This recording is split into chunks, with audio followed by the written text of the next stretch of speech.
자, 7번째 선 한번 가보도록 하겠습니다. 댓글 컨텐츠고 영상 제목, 생각보다 잘 사는 사람 많습니다. 공항 가보세요. 잘 사는 사람 천지지 라는 영상에 달린 댓글입니다. 야, 아직도 이렇게 뭔가 좀 세상을 이렇게 좀 제대로 보지 못한 사람들이 있나? 많이 있죠. 많이 있습니다. 아직도 많은 것 같아요. 대한민국 사람들 보면 뭐 저한테 이렇게 얘기합니다. 붕어 형 요즘 힘들다고 하는데 길가에 가보니까 좋은 차도 많고 뭐 시내 가보니 사람도 많은데? 당연히 많지 그러면. 시내 가보니까 뭐 맛집가 줄 서 있는 사람 많네요. 아니, 맛집가 줄 서 먹는 게 뭐 그리 돈 많이 든다 그래 그게. 맛집도 비싼 맛집은 사람 별로 없어요. 약간 가성비 좋은 데 있죠. 가성비 좋은데. 시내 같은 데가 요즘 다 비싸잖아요. 싼 데 많아요 여러분. 싼 데 많습니다. 붕어 형 동선호 가니까 사람 많은데 당연히 많지. 그럼 주말에 다 쉬는데 그러면 돈 없어도 나올 수 있잖아 뭐. 사람들 돈이 없지 차비도 못 내겠습니까 이게? 붕어 형 홍대 가보니까 젊은 사람들 많은데 많겠지. 근데 많지 당연히. 그럼 다 일만 할까? 근데 사람들이 뭐 길가에 많은 건 사실인데요. 이 정서가 달라요. 뭐냐면 일단 사람들이 뭐 예나 지금이나 많은데요. 일단 중요한 게 뭐냐면 사람들이 돌아다니기만 할 뿐 돈을 쓰지 않습니다. 이건 확실하게 달라졌습니다. 여러분 사람 볼 때 그냥 사람을 지나가는 걸 판단하지 마시고 그 사람들이 표정이 어떤지 그리고 어디다 돈을 쓰는지 이걸 좀 제대로 관찰해 보세요. 사람들이 주말 되면 많은 건 사실이고 주말 되면 당연히 뭐 쉬니까 나와서 쉬어야지. 근데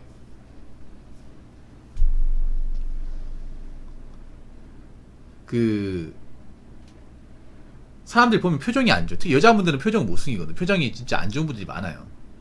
이거는 그 지하철 타더라도 여자분들은 그 표정이 스툭한 표정을 짓는 분들이 많아졌어요. 이게 남자들은 이제 무표정 짓는 사람들이 많아지고 이게 사는 게 좀 쉽지 않은 것 같아요. 그리고 막상 이제 가게 같은 보더라도 비싼 음식점은 그렇게 몰리지가 않아요. 사람들이 요즘에 가성비나 좀 가격대가 저렴한 데 있죠. 이런 데 많이 몰려. 이런 데 음식점 보면 그나마 장사가 되는지 보면 이제 무한리필이나 이제 가격이 싼 데 있죠. 가성비가 좋은데 그런 데 많이 있습니다. 그런데 그리고 이런 걸 잘 관찰하시기 바랄게요. 탕후루는 요즘에 장사가 진짜 안 돼요. 원래 줄 서서 먹었던 건 장사가 안 돼요. 탕후루는 번화가도 안 되는 것 같아요.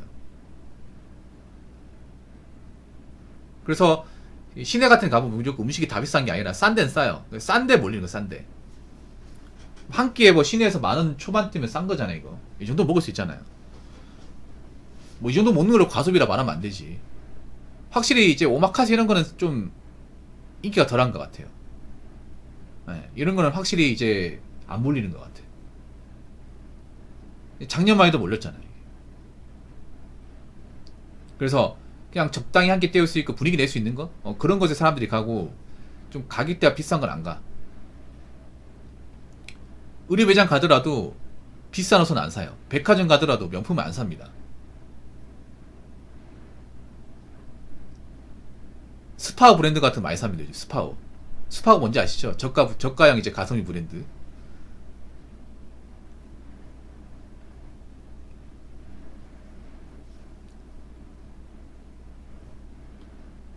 이태리 피자가 10,000원. 근데 이태리 피자는 왜 10,000원도 안 하는지 알 것 같아요. 들어간 게 적잖아요. 우리나라가 토핑 엄청 많이 넣잖아요. 근데 우리나라 재료비를 좀 많이 받는 것도 있어요. 많이 좀 비싸게 받는 것도 있지. 이게.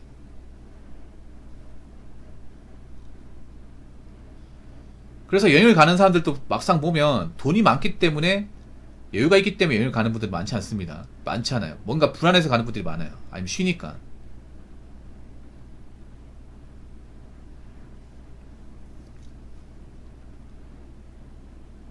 그 이태리 피자 보니까 이태리 피자가 그냥 밀가루에다가 화덕에다 밀가루에다가 이파리에다가 토마토 잼 발라고 끝이더라고.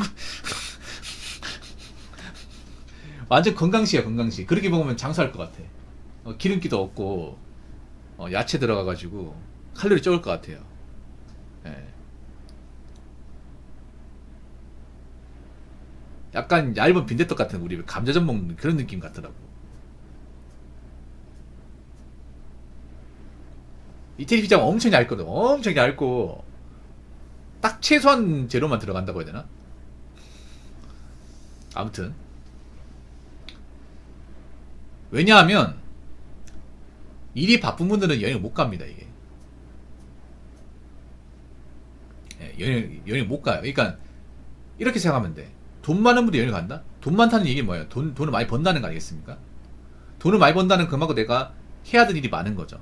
해야 되는 일도 많고 스트레스 받는 일도 많고 신경 써야 되는 일도 많아요.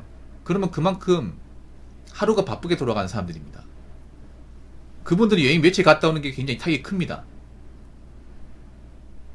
당연히 이틀만 시간 비워도 회사 안 돌아간다거나 일에 지장이 생긴 경우가 많아요. 그럼 생각해봐.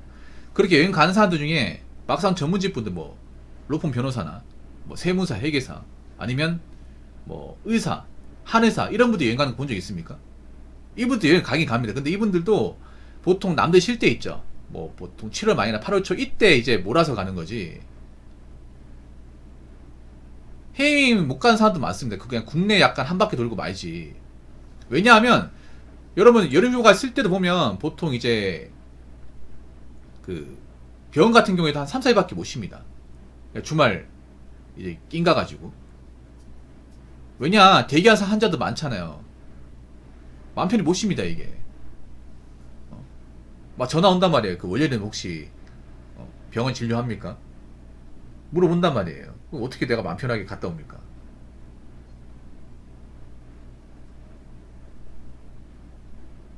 보통 해외 같은 데 가려면 4박 5일 이렇게 갔다 와야 되는데. 그래서 여행 가는 사람도 많기 때문에 잘 먹고 잘 산다고 생각하시면 안 돼요. 아시겠죠? 자, 댓글 한번 읽어보도록 하겠습니다. 참 불쌍한 사람입니다. 우리나라 국민들 통계청에서 매년 소득 발표해주는데 잘 사는 사람들 많은 게 아니라 소수로 뻔한 겁니다. 해외여행 다니는 대부분이 쇼핑 강쟁이라는 거죠.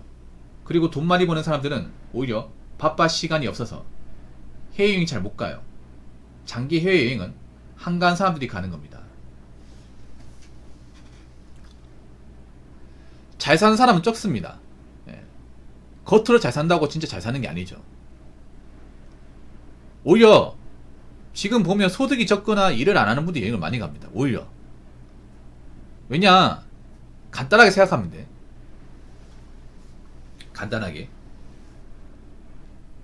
여행을 가려면 평일날 시간이 비워야 되는데 일반 회사에서 평일날 시간이 비울 수 있냐고요. 회사 잘리고 싶습니까 여러분? 일 바빠 죽겠는데. 여러분 일반 회사 다니시는 분들 많이 있죠. 평일날 한 주 통으로 비울 수 있습니까? 휴가철이 아닌데.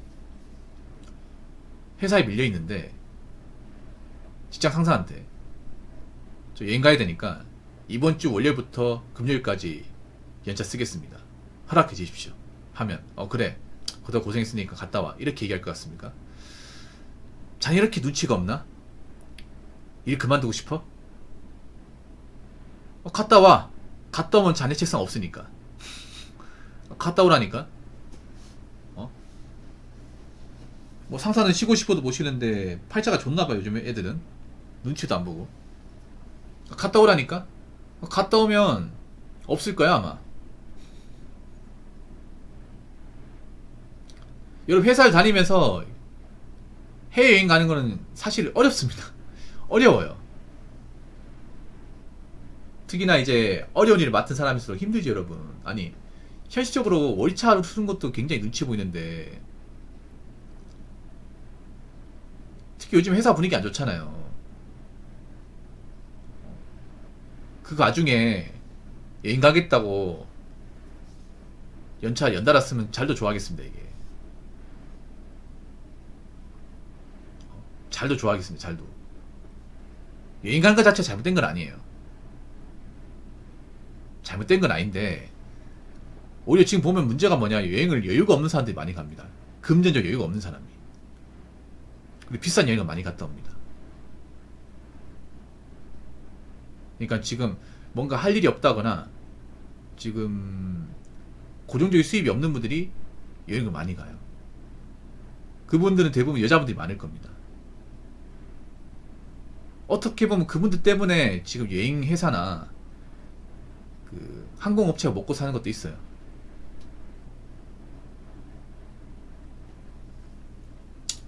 근데 여행 갔다 왔다고 뭐 딱히 달라지는 건 없는데, 뭐 여행 가면 많이 배운다고 하는데 사실 모르겠어요. 많이 배웠으면 한국 돌아와서도 잘 적응하고 살 거 아니야. 근데 꼭 그렇지도 않은 것 같은데, 내가 봤을 때는.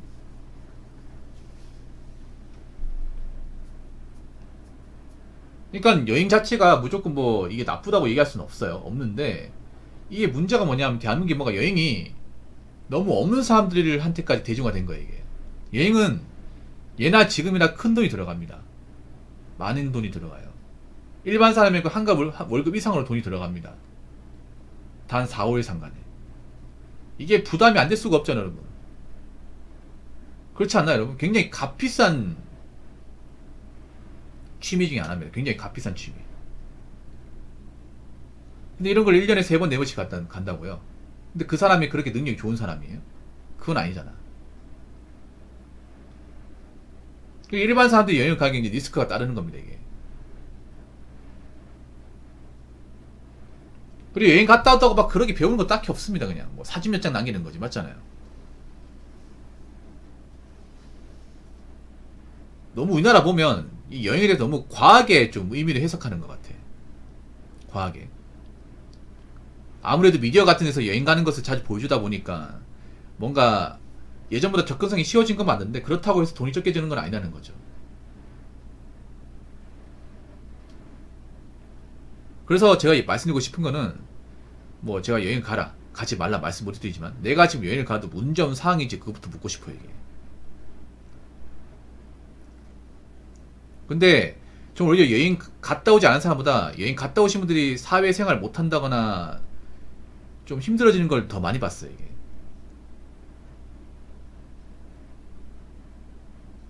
네, 더 많이 봤습니다. 오히려 여행 갔다 오고 나서 금전적이 힘들어서 좀 뭔가 스텝이 꼬이는 분들 더 많이 봤어요.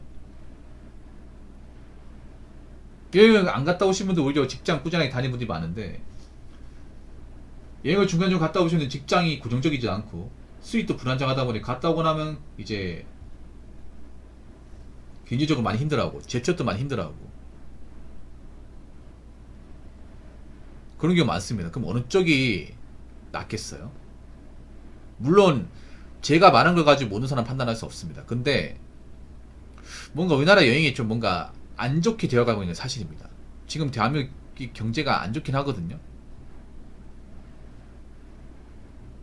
그래서 나는 지금 여행 갔다 와도 문제가 없는 사람인지 괜찮은 사람인지 다시 한번 되짚어 보시기 바라겠습니다. 자, 이상으로 7번째 썰 마치도록 하겠습니다.